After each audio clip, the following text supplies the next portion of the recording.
So it was really a powerful moon, and yet a gentle moon for me. I don't know, it was kind of a mixed, was powerful and gentle at the same time. Um, so in this particular moment, what I'd like us to do is just to close our eyes, make sure our back is straight, connect inwardly and at the same time with each other.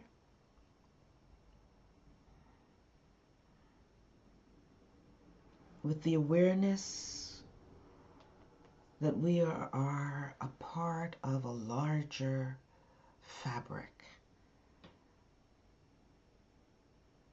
within humanity.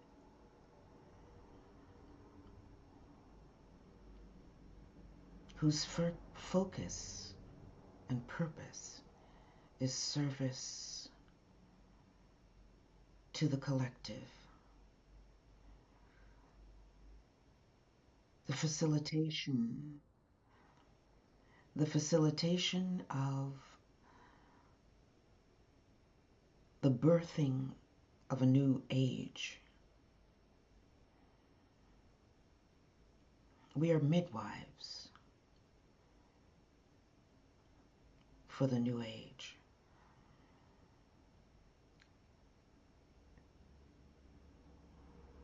And no matter what it is that we see on the world stage that to the personality feels abhorrent, we must always know that from the top down, everything is exactly as it should be.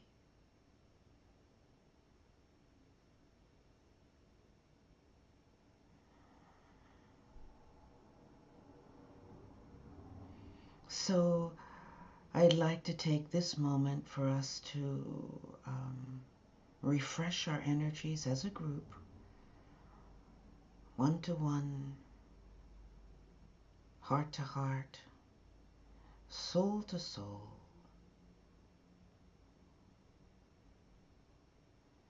And I will say the great invocation, and if you know it, say it along with me.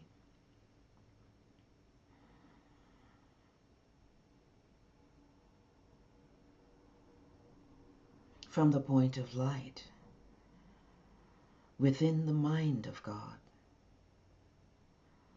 let light stream forth into the minds of men,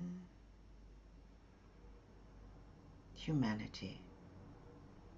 Let light descend on earth.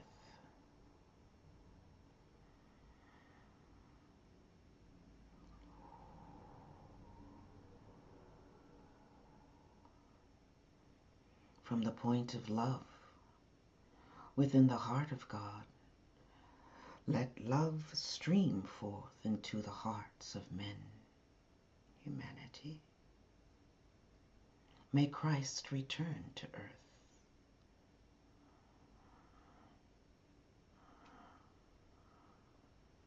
From the center, where the will of God is known, let purpose guide the little wills of men, the purpose which the masters know and serve.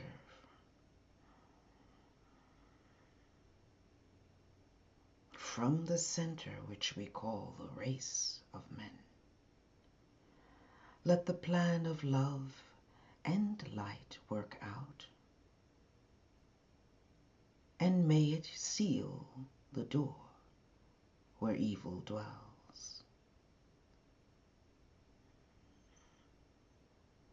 Let light and love and power restore the plan on earth.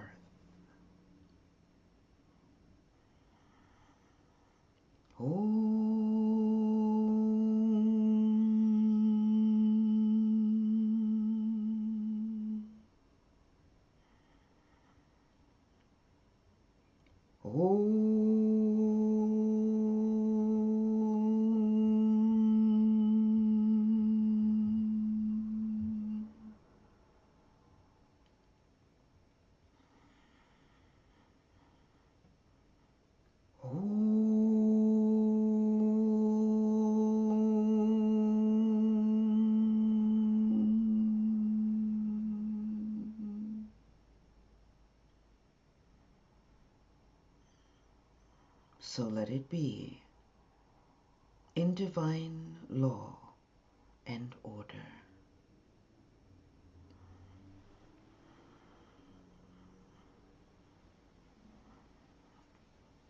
Take a deep breath. Relax the attention. Return to normal focus. Each permanent atom is an aggregate of all experience that has been undergone on its particular plane. We spoke about the permanent atoms the time before, and that the permanent atoms are aspects of the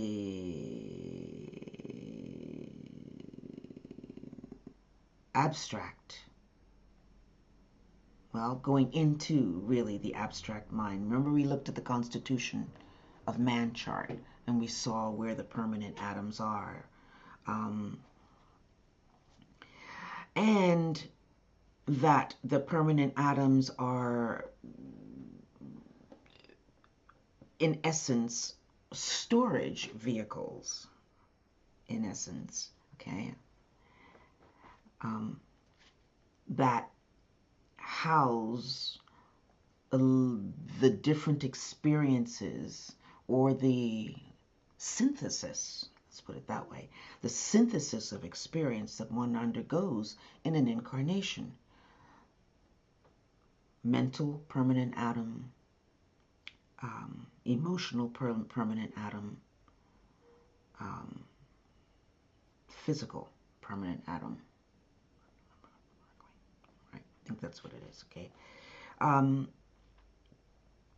So each permanent atom is an aggregate of all experience that has been undergone, and that at the end of a lifetime, these permanent atoms kind of hold, wind up almost, roll up all of the experiences, and it is held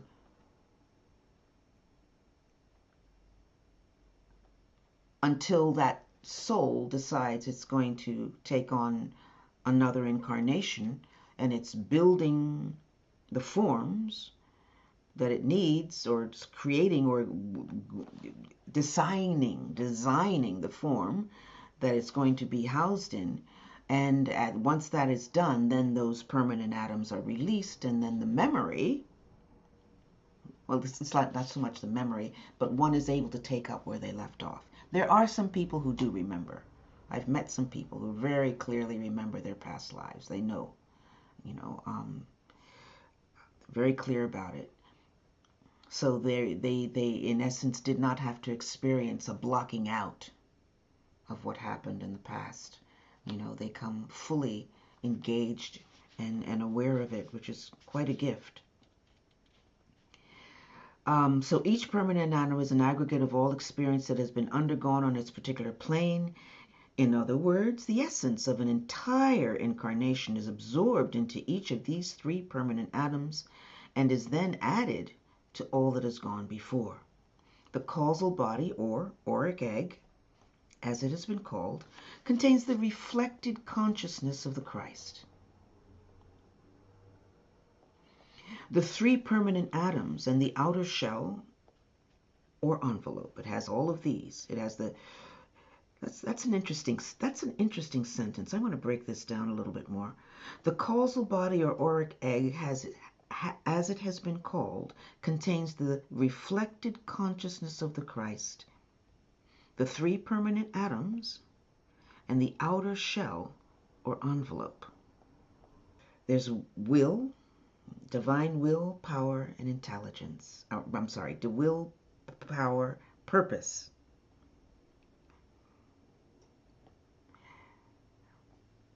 That's first ray, by the way. Third ray is divine creativity or divine intelligence, mater, mother, ma, that which creates, that form, that which creates through. It's the vehicle of creation. Ray, that's ray 3. Okay. Ray 2 is the ray of love wisdom. And that is the place of the soul. Okay? Also known as the Christ energy. Okay? So when you have, as I've said before many times, when divine will, purpose, power impresses divine creativity, divine intelligence, divine intelligence, which usually lies inert, unless it's impressed, it begins to become activated. Okay? And when it activates, there is a magnetic field that occurs between the ray 1, divine will purpose, and ray 3, divine intelligence, divine creativity. The magnetic, this is all in divine creative thinking. Okay? The lessons in creative thinking. And that magnetic part is what we call soul. That's ray 2. Love, wisdom, the Christ energy. Okay? So, consciousness. It's consciousness. Okay? So just hold that in the back of your mind, because you'll begin to see the revelation of it as we go through these lessons.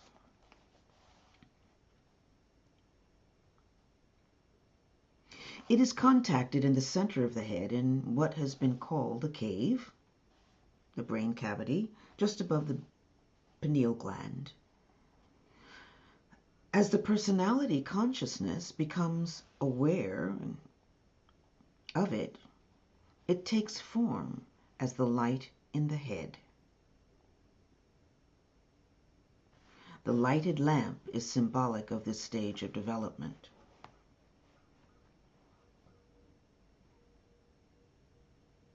Focused into and through the causal body are the 5 dominating rays that constitute the equipment of the soul. The ray upon which the soul is found, the 3 sub-rays upon which the vehicles are found, and the sub-ray that constitutes the way of least resistance for the integration of the threefold personality.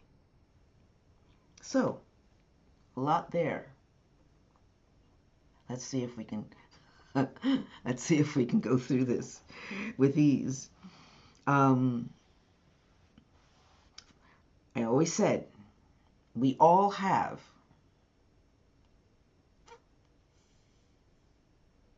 our soul. Let me start there. Our soul holds all 7 rays. Okay? But for the purpose of experience and incarnation and experience in a lifetime, there are 5 dominating rays. Okay? The ray of the soul, the ray of the personality,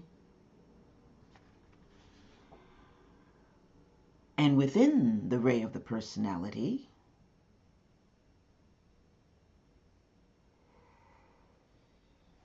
you have the ray of the mental body. It's like a drop down.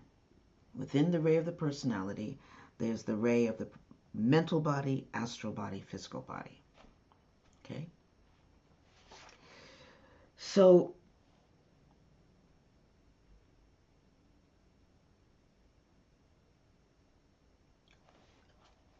our soul ray is constant. It doesn't change from incarnation to incarnation. The other rays do change. So it's like the aperture changes, okay? Okay? So the that's okay. It's a nice analogy.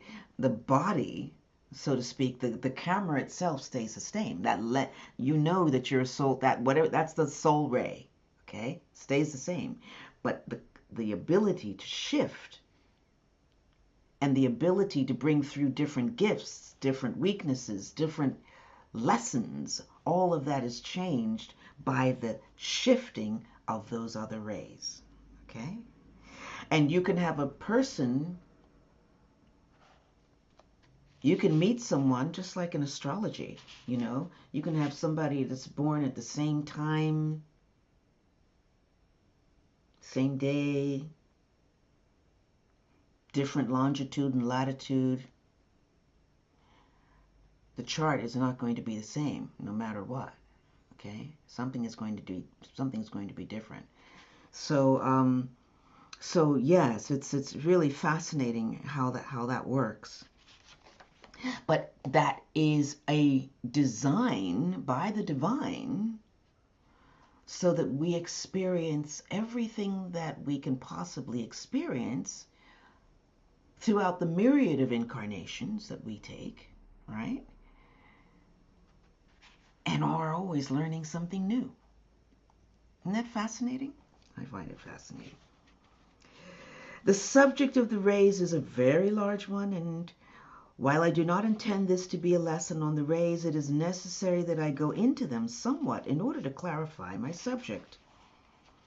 There are 7 types of ray energy, which are the 7 expressions of divinity. So the 7 rays are the building blocks of the universe, right? We know that. Or we should know that. They're the building blocks of the universe. Everything in the universe is made up of the 7 rays. Okay? As a matter of fact,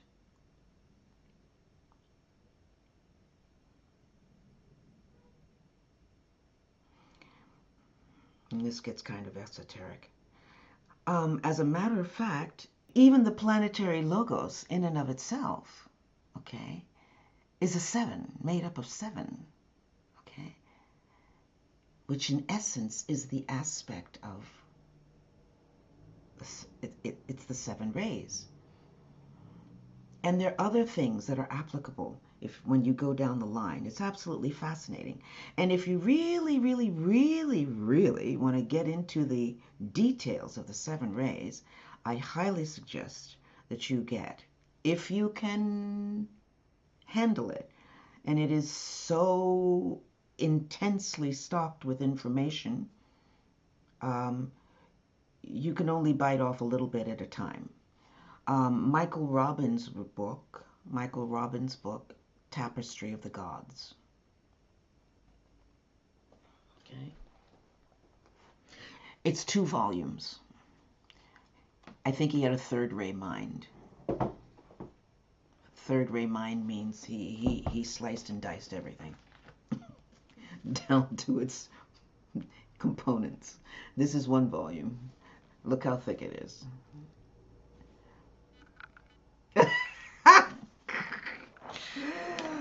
But this is one of the books, major books on 7 rays. Okay, and you might be able. I would look to see if you see. I don't know.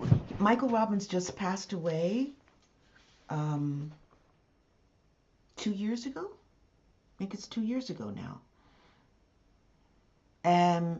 You might very well be able to find it on PDF. I'm not quite sure. I just throw that out there.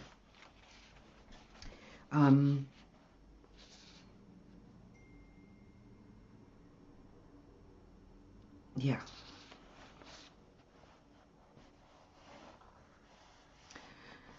There are 7 types of ray energy, which are the 7 expressions of divinity. These rays, which pour through the etheric network, and its system of centers. Because remember, just as we have chakras, the planet has chakras, right? So the solar system is chakra, everything, okay? As above, so below. These rays, which pour through the etheric network and its system of centers, constitutes the sum total of energies apportioned by the incarnating entity at any given time. The sum total of energies apportioned, that's a key word, apportioned, okay? But if we are each given a certain amount of energy with which to work within a lifetime, okay? Each and every one of us. We're apportioned a certain amount for the purpose of its expression. They enter the system via, these divine rays enter the system via the causal body, which is on the Buddhic plane. Causal body is on the Buddhic plane. It is informed by the solar logos. The solar logos, the energy, the prana, which comes from the solar logos, feeds into our planet on the Buddhic plane, and it feeds the three higher levels above and the three higher levels below with that pranic energy, okay? So they enter the system via the causal body and are released into the three vehicles via the three permanent atoms, the etheric network and its centers. When it says the three vehicles, that to me is the mental, the astral, the physical, right? For instance, the ray energy upon which the mental body is found enters the causal body through the central life, okay? Is focused into and through the mental permanent atom, and is released to the mental body via the throat center and the etheric network. The incarnating entity, consciously or unconsciously, receives the energy, and because of their level of evolution, often misinterpret its divine meaning or intended expression, and directs it into those channels that constitute the normal habit pattern of thought. Now, we call the normal habit pattern of thought the way of least resistance, okay? The response the entity makes to the impact of this energy upon its awareness and its consequent interpretation determines the experience that that person will have. The 7 ray energies are identified as the first ray of divine will and power, the second ray of divine love wisdom, the third ray of active intelligence. And those are the 3 major rays of aspect. Okay? From there, drop down the 4 remaining rays.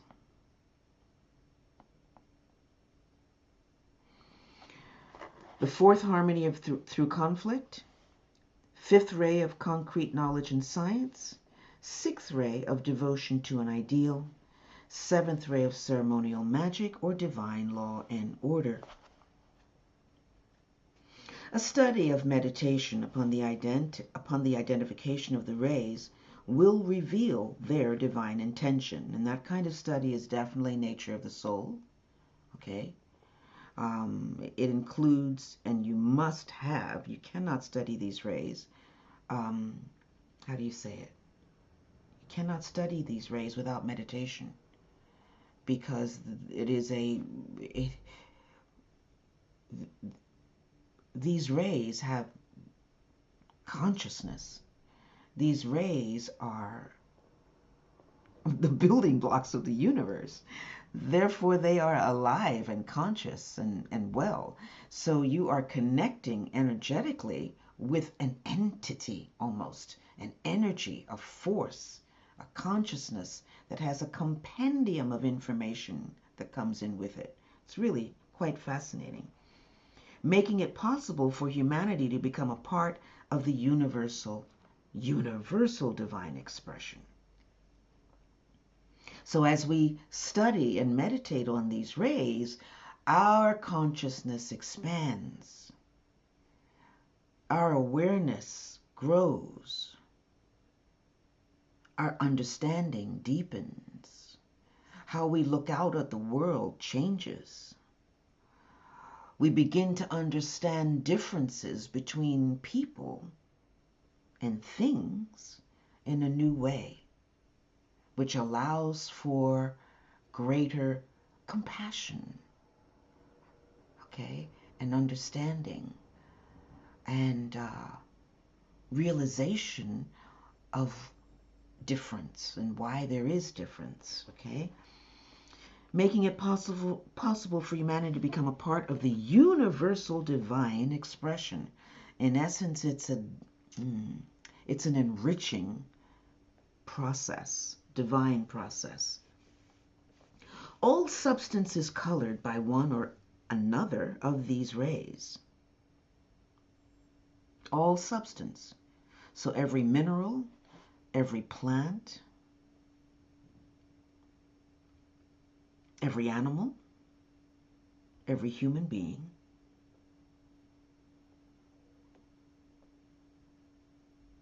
every deva, and on up is colored by these 7 rays, okay? And has been impregnated with an intention. It is then released to the souls awaiting incarnation. That intention is released to those souls who are awaiting incarnation. The soul then appropriates certain of that substance and builds the form through which it will gain experience. It designs its form, its vehicle. Okay? And the components of that vehicle. Okay? We know that the soul chooses the parents, the location of its birth, where it's going to spend most of its time, how it's going to spend its time, its mission. Every aspect of a life is designed by the soul. Thus, the threefold personality, a conditional state of existence. I love that. I love that term. A conditional state of existence. It's conditional because we're constantly evolving. Okay? Integration, the aspect of integration, which is the process of not only human evolution and consciousness, but it's also such that it affects planetary evolution and affects the entire solar system, because the entire solar, we're not the only energies alive and well in the solar system. Okay? So integration, the process of integration, is an aspect of growth. As I've mentioned before, letting go, realizing at certain stages, oh, I'm not that anymore. I can let this go. Or I see something now a little different than I saw before. I'm striving for something beyond what it was I thought I knew. And that lifts. And the aspect of aspiration, which is a vehicle for the process of evolution, moves us into new realms all the time. So, yeah, thus the threefold personality, a conditional state of consciousness, is constructed and colored so as to attract to itself the desired experiences. And then we go through these details of 3 different levels of example, which let's go through it, and then I think it'll help us understand each of these rays in a different way.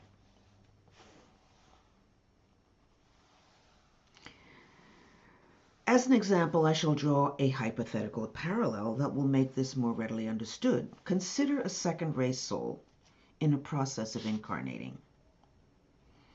It has first to consider the ray makeup of the last incarnation, which was, in this case, the soul ray was a second ray of love wisdom, always is.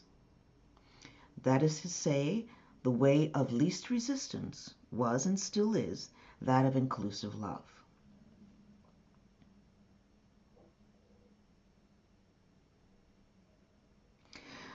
The ray of the personality, third ray of active intelligence, the way of least resistance for the integration of the personality was constant activity, in which dramatization and outer organization played an important part. Its experiences were largely dramatic and had to do with form. Okay? Third ray always has to do with form. Third ray not only is the vehicle through which form is created, once first ray impresses third ray, but it is also the aspect that creates the diversity of everything. Okay? So I think God has a third ray mind, whatever we call God, okay, or Sanat Kumara, or the planetary logos, has a third ray mind. Why? Look at the diversity on this planet. Okay, diversity of trees, bushes, plants, things for healing, things that are poison. There's just so much. It's so rich. Trees that flower, those that don't, and for what reasons. The variety of animal life, bird life. I mean, when you look at the spectrum, it's just amazing. That to me, that is the indication of a third ray mind. In a way, I have a third ray mind, I believe, in some cases. I'm one of these people. There are people out there who I find rather annoying in a way, because when they go to shop, they know exactly what it is they want. They're like, these horses with blinders on. They'll go get that one thing. Boom. That's it. Everything's done. Okay? I'm one of these people that if I'm going to shop for something, I kind of go, I look the spectrum of what it is, and I make a choice based on that. Okay? I don't want to choose something and think I'm going to be happy with it when there's something that is more apt. Let me put it that way. More apt. That's better. That's unique. That works with more precision. Maybe tastes better. Whatever it might be. So I'm one of that. I go like, whoop. I see the spectrum and then I narrow it down. Meanwhile, my shopping, that whole process, it might have taken me 40 to 45 minutes for me to go and decide, sometimes maybe longer. I might be looking at something for maybe a week, making a decision on what it is I want. I might talk to somebody about it, Meanwhile, somebody else can go, and it's just amazing to me. And then when they see what I have, they're like, oh, yeah. So, where was I? Ray of the mental body, fifth body of concrete knowledge and science. This gave it an analytical mind capable of organization and one-pointed purpose. Fifth ray, concrete knowledge and science. Meditation is under fifth ray. Okay? Science is under fifth ray. Um, Tapping, the whole thing of tapping, you know, that to me that's fifth ray. Somebody sourced that and brought it down, and it makes so much sense once you understand it.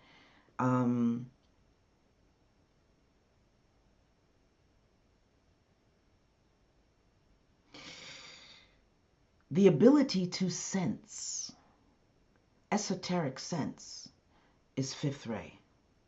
Okay, the ability to hold a stone or a mineral in your hand and sense the chakra that it's working with. Okay, that's a fifth ray activity. Okay, that's like that to me. It's a quality similar to it requires the ability to meditate in order to be able to create that inner stillness and sense what's going on in the chakras. So yeah, fifth ray, concrete knowledge and science. And then they have an astral body that's first ray of will and power, which gave it a strong, dominating emotional body capable of adhering to any realized plan. This one was capable of sacrifice on an emotional level to obtain the heart's desire. First ray doesn't play. First ray begins and ends cycles. We're experiencing first ray a lot in our planet right now. Okay?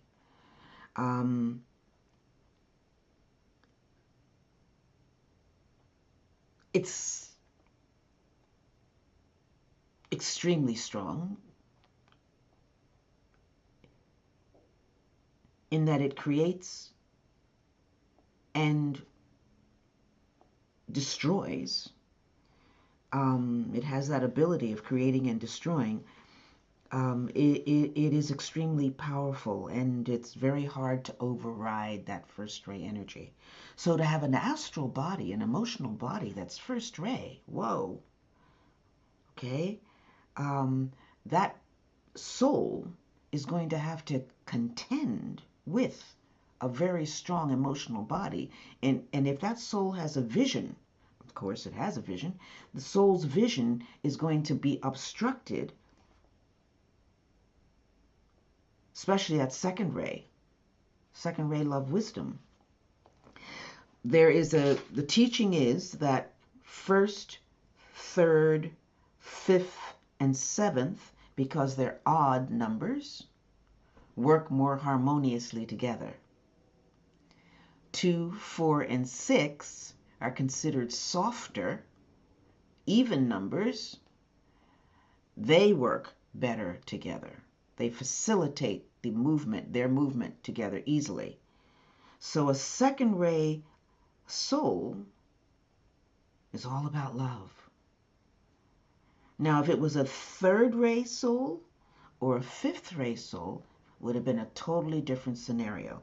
With that emotional body of a first ray, they can do anything without any problem, okay? That emotional body of first ray is going to assist a third ray or a fifth ray soul.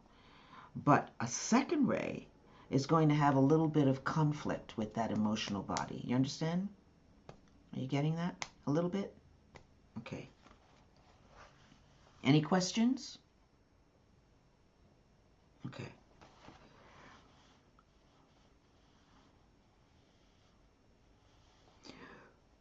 Number 5, the ray of the physical body, sixth ray of devotion, which gave it a fanatical devotion to and a need of a physical ideal.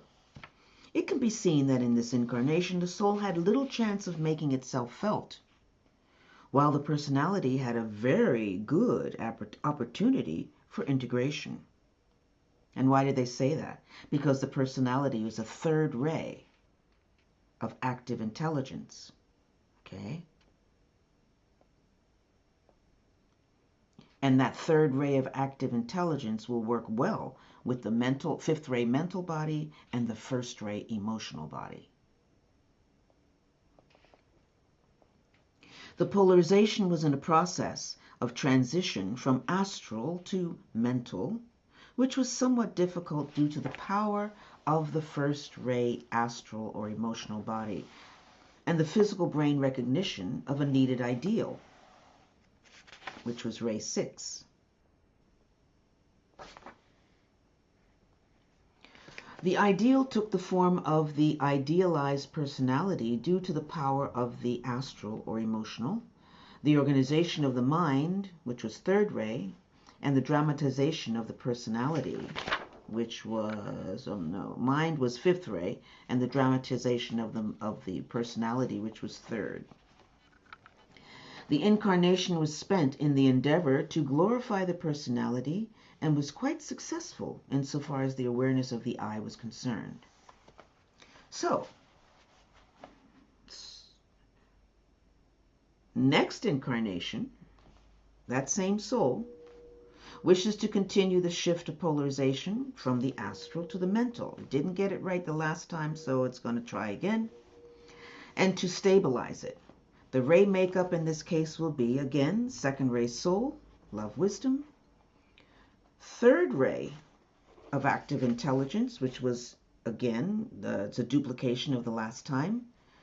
And instead of the emotional body being first ray, it now moves to the mental body.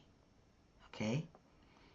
First ray of will and power, and it was a transfer from the astral to the mental. Okay? And then the astral ray is sixth ray of devotion, so there was a shift there. And then the physical ray of seventh ray, ceremony or law and order. Again here, this integrating ray is that of active intelligence. That's the personality. Okay? And they usually say that that personality focus is an ajna focus. Okay? It's the ajna focus. It's the aspect of the integrated personality. And that's why they say, that's why he said in the very beginning that, what did he say? The threefold personality is a conditional state of existence, okay? Because once that threefold personality is focused on the soul,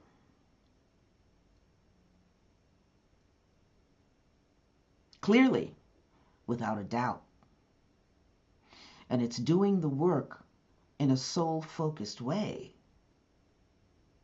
in an attempt to integrate that personality, the three aspects of its personality, into a one whole that the soul can then control, which causes soul infusion or divine mergence, okay? That's when the personality is integrated. That's when the personality is no longer a personality. Okay? There's a difference between personality unintegrated and personality integrated. Okay? And it can take lifetimes. It takes lifetimes. So, where was I? Oh. Once again, this integrating ray is that of active intelligence. This time, the personality is more wise in its interpretation of its meaning.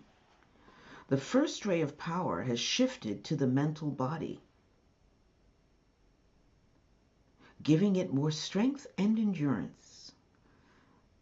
The sixth ray has shifted to the astral body, bringing the ideal, devotion, into the emotional nature and providing a path of least resistance for the expression of the second ray soul. The ideal will still concern the glorified personality, but it will have become an emotional drive for power. The second ray soul will bring conflict to the personality by its release of love into the astral body, which will be interpreted as love on the emotional level. The love of individuals will be in conflict with the drive for power. That's important. Hold on.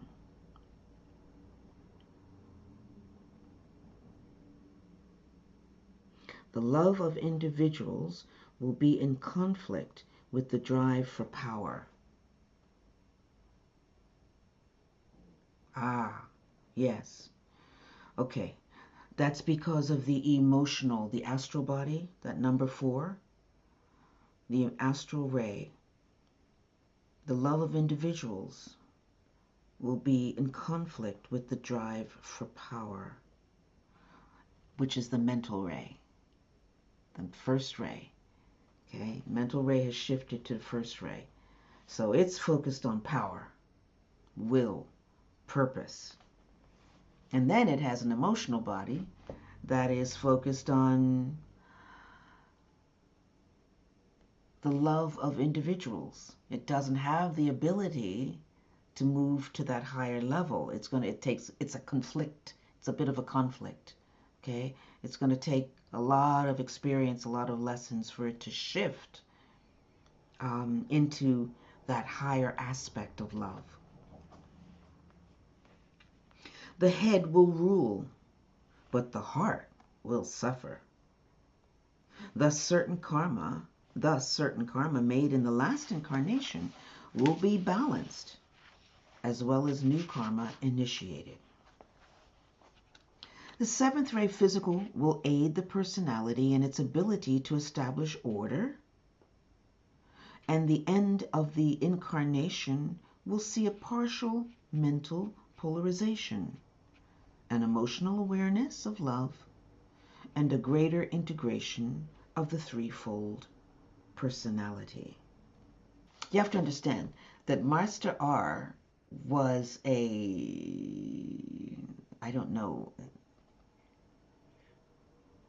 not only he loved the aspect of ciphering. He loved cipher, that whole aspect of numbers and letters and words, and he liked to change things around and mix things up. He had that ability to do that. And this is, to me, part of that. I don't get it either. I really don't. But if we take it into some aspect of contemplation afterwards, or bring it into the subconscious mind, I guarantee you'll wake up with sooner or later, you'll wake up with an awareness that you don't have now. Okay? And also, because I listened to it last week, I think every time you go over that, you would learn more and more. I understand it more because I did it last week. Yes. So, Yes. but last week it not felt weird.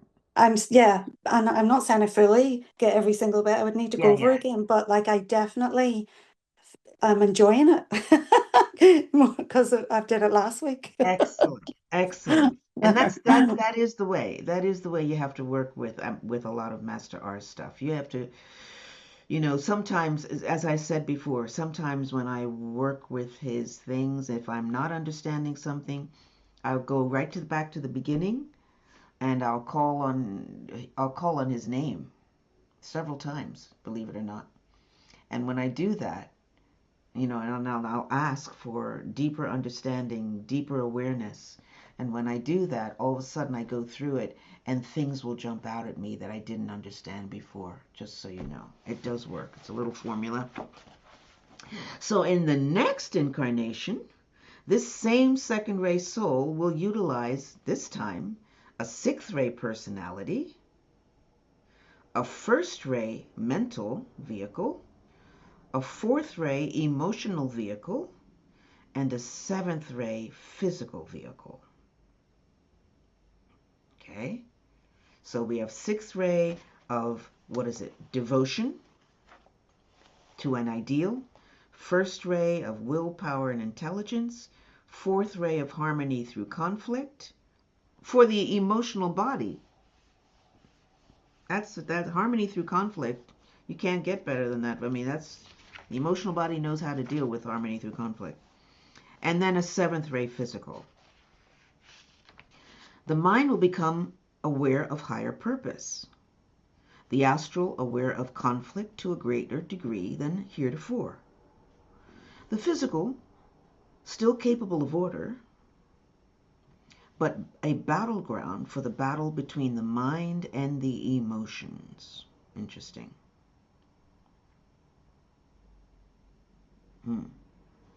The personality will be torn between its devotion to a realized higher self or the soul and its devotion to loved ones. This one will near the path as a probationer, realize mental polarization, and bring certain disciplines to bear upon the emotional nature. It can be seen then that the soul awaiting incarnation must consider the following in light of the development of the incarnating consciousness. It must consider, 1, the former incarnation.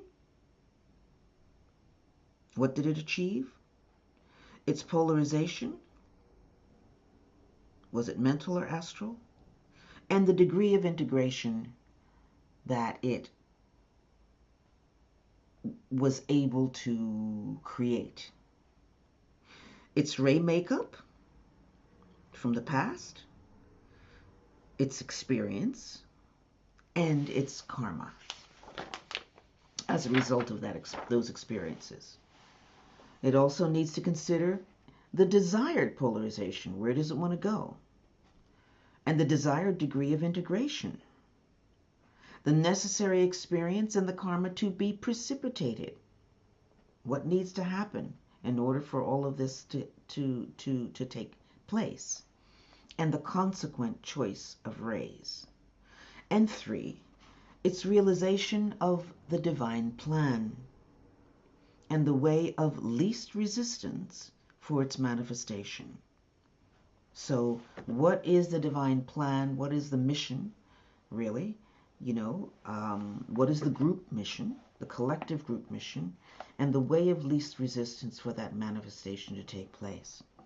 When the incarnating consciousness has become aware of the divine purpose to the extent that it has become an aspirant, it begins to cooperate with the soul by an intelligent direction of its ray energy into manifested expression. It endeavors to aid by consciously shifting the polarization onto the mental plane.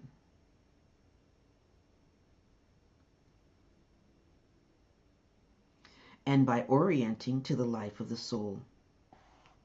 At a certain stage in this development, the disciple is taught to utilize the past in service.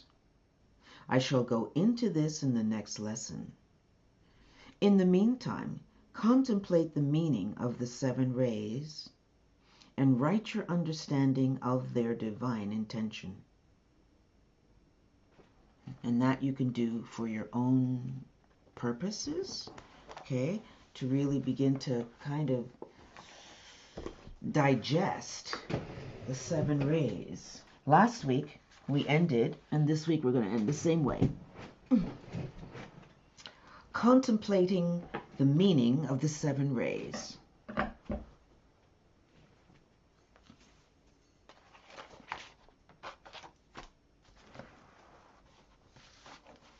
This is a contemplation.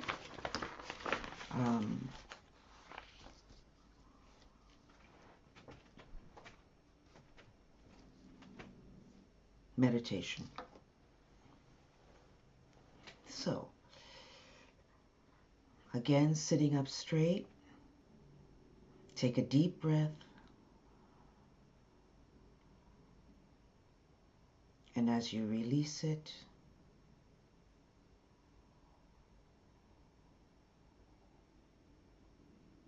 relax the physical body.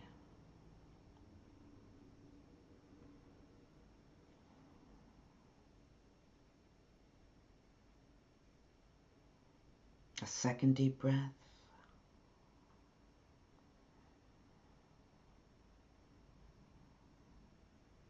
And as you release it,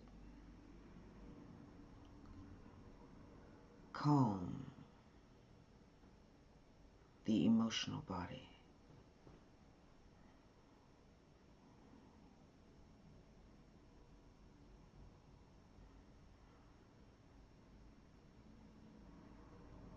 And a third deep breath.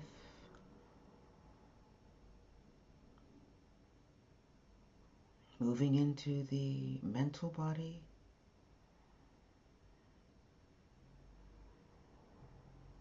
Becoming focused and alert. Awake and aware. And move your awareness, your consciousness, into the ajna center, 3 to 6 inches outside of the brow, beyond the brow.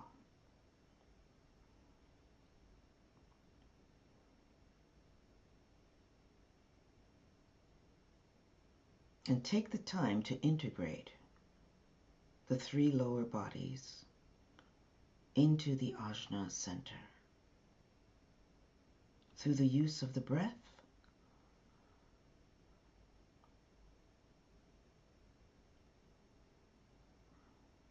Do it in a relaxed way.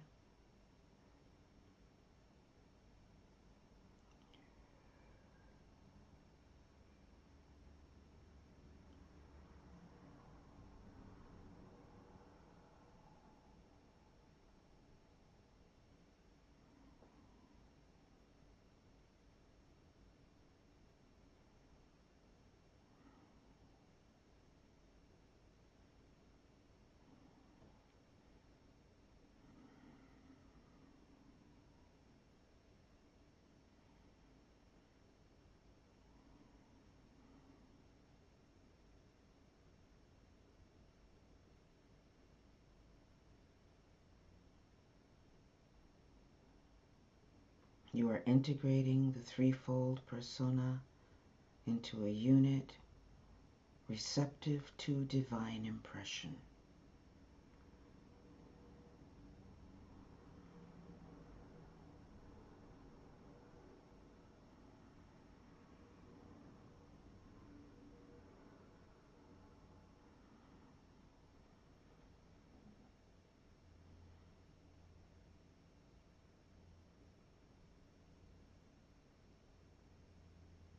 Aspire to the overshadowing soul.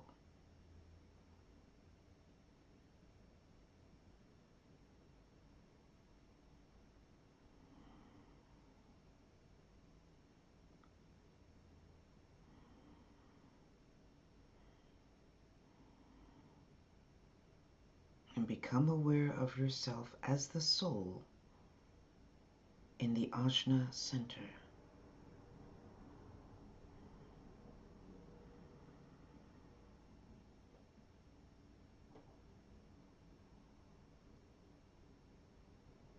See a line of light connecting the ajna center to the center of the head.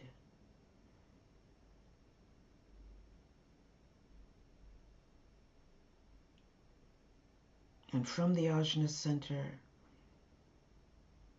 see a bright golden sun shining in the center of the head.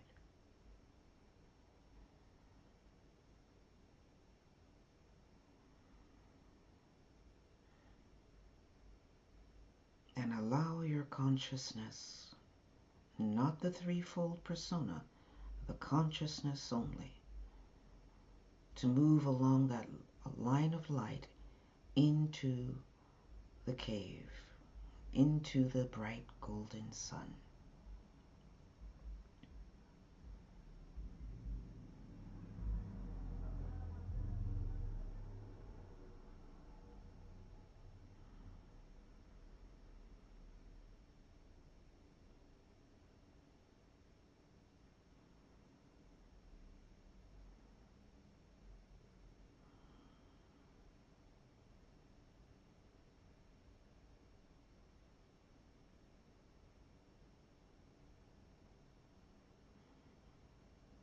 Identify as the soul in the cave.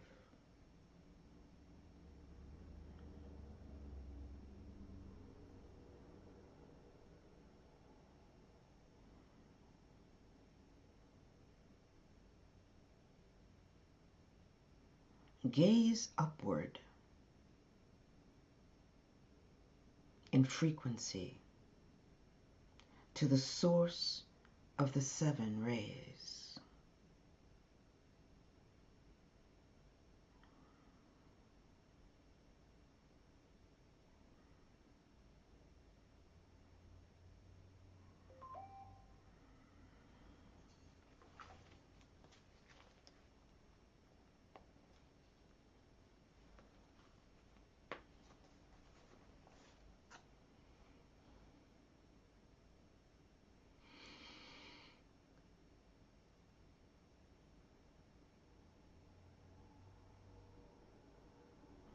And as the soul in the cave contemplate the meaning of the seven rays,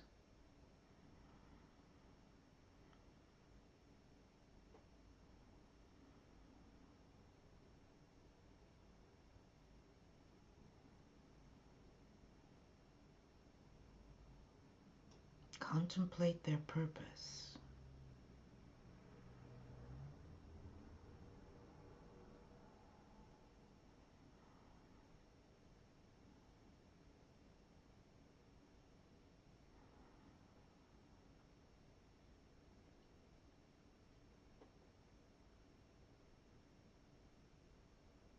Contemplate their magnitude.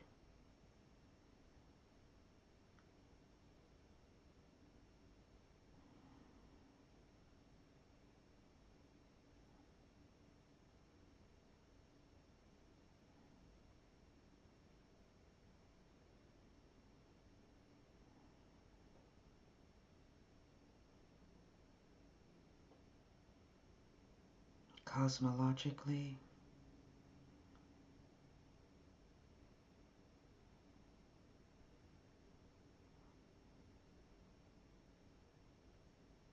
universally, planetarily,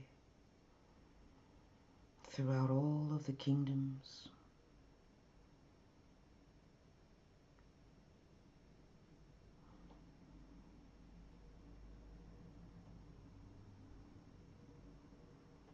And within your own being.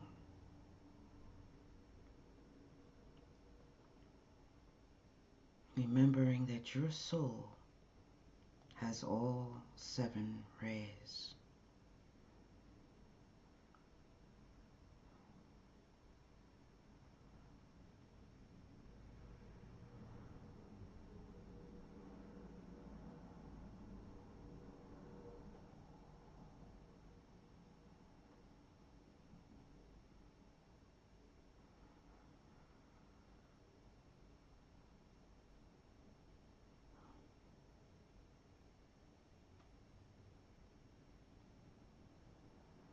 Audibly sound the Om.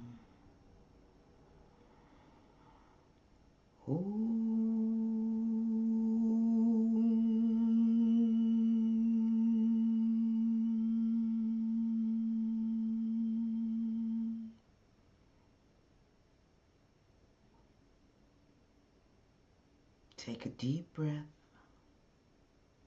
and as you release it, slowly relax the attention and return to normal focus.